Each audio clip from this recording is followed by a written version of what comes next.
സാറിന്റെ വീട്ടിൽ കയറി സാറിന്റെ പിള്ളേരെ കുറെ ഗുണ്ടകൾ തല്ലിയ സാറ് നോക്കി നിൽക്കും. ഈ വിദ്യാലയം ഒരു കുടുംബമാണെന്നാണ് ഞാൻ വിചാരിക്കുന്നത്, ഞാൻ വിശ്വസിക്കുന്നത്.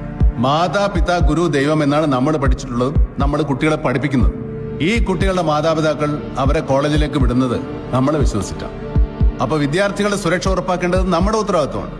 എന്റെ ക്യാമ്പസിൽ കയറി എന്റെ കുട്ടികളെ ആരെങ്കിലും തല്ലിയാൽ അത് കൈയും കെട്ടി നോക്കി നിൽക്കാനുള്ള ഷണ്ടത്തൊന്നും എനിക്കില്ല. പിന്നെ ഞാൻ എന്തെങ്കിലും തെറ്റിയെത്തിട്ടുണ്ടെങ്കിൽ വിദ്യാർത്ഥികൾ പറയട്ടെ. ഏതെങ്കിലും ഒരു വിദ്യാർത്ഥി പറഞ്ഞാൽ മതി ഞാൻ തെറ്റുകാരനാണെന്ന്. എന്ത് ശിക്ഷയെ അനുഭവിക്കാൻ ഞാൻ തയ്യാറാണ്. പക്ഷെ അതിനേക്കാളും വളരെ പ്രധാനപ്പെട്ട ഒരുപാട് കാര്യങ്ങൾ ഇവിടെ ചർച്ച ചെയ്യാനുണ്ടല്ലോ. ഈ കോളേജിന്റെ പരിസരം മൊത്തത്തിൽ വൃത്തിഹീനമാണ്, പ്രത്യേകിച്ച് ഹോസ്റ്റൽ ഏരിയ. അവിടെ ആകെ കാട് പിടിച്ച് കിടക്കുക. രാത്രിയിൽ വെളിച്ചമില്ല. ഇരുട്ടിന്റെ മറവിൽ സാമൂഹ്യ വിരുദ്ധരുടെ അഴിഞ്ഞാട്ടമാണ്. അവരിലൂടെ കള്ളും കഞ്ചാവൊക്കെ ഹോസ്റ്റലിലേക്ക് പ്രവേശിക്കുന്നുണ്ട്. പ്ലംബർ, വാച്ച്മാൻ, ഗാർഡനർ, ഇലക്ട്രീഷ്യൻ എന്നീ തസ്തികകൾ ഒഴിഞ്ഞു കിടക്കുകയാണ്. ഇതുവരെ അത് ഫില്ല് ചെയ്യാനുള്ള ഒരു നീക്കം ഉണ്ടായിട്ടില്ല. അതിനെന്തെങ്കിലും നടപടി എടുക്കാൻ പറ്റും? റിപ്പോർട്ട് കൊടുത്തിട്ട് 2 വർഷമായി. റിപ്പോർട്ട് കൊടുത്താൽ മാത്രം പോരാ സാറേ, അനുവദിച്ചു